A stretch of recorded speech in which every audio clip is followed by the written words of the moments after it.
আজকে আমরা দেখব যে আনকাউন্টেবল নাউন কি। আনকাউন্টেবল নাউন তাহলে যদি তরল পদার্থ হয় তাহলে সেটাকে কি আনকাউন্টেবল নাউন ধরা হয়। তাহলে আমরা কি তরল পদার্থ, তরল পদার্থ। তাহলে তরল পদার্থ যদি আনকাউন্টেবল হয় তাহলে উদাহরণ কি হতে পারে? তরল পদার্থ কি কি? মিল্ক, ওয়াটার, ওয়াটার হতে পারে, মিল্ক হতে পারে, তারপরে কি হতে পারে? তেল হতে পারে, ইঙ্ক হতে পারে মানে কলমের কালি। তো এগুলো কি হবে?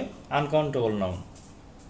আচ্ছা, তারপরে বায়বীয় পদার্থ,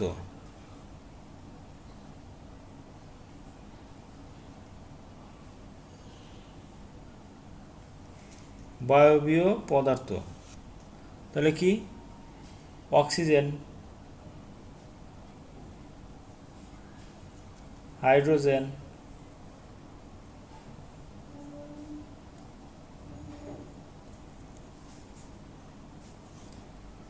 নাইট্রোজেন, অক্সিজেন, হাইড্রোজেন, এগুলো কি হবে? Uncountable noun. আচ্ছা, পাঠ্য বিষয়, পাঠ্য বিষয় কি হতে পারে? Uncountable noun. পাঠ্য বিষয় তাহলে আমরা যেমন বলতে পারি ইংলিশ, ইকোনমিক্স,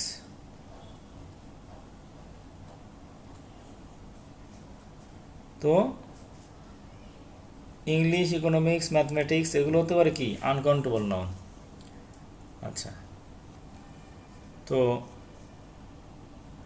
গুণবাচক, গুণ বা দোষ তাহলে কি হতে পারে? লাভ, ভালোবাসা। আচ্ছা, গুণ বা দোষটা এটা আমরা কি বলতে পারি? ধারণা, সরি, এটা আমরা কি বলতে পারি? ধারণা, চিন্তা।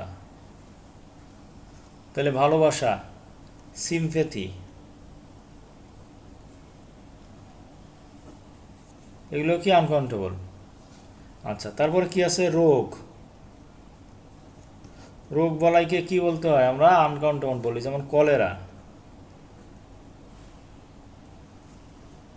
তারপরে কি বলতে পারি? ম্যালেরিয়া।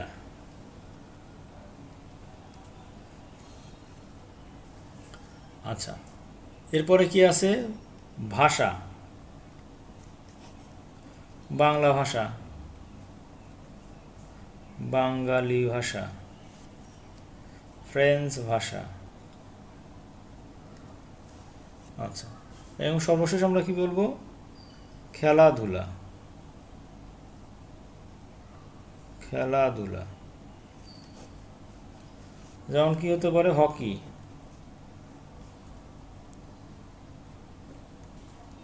ফুটবল।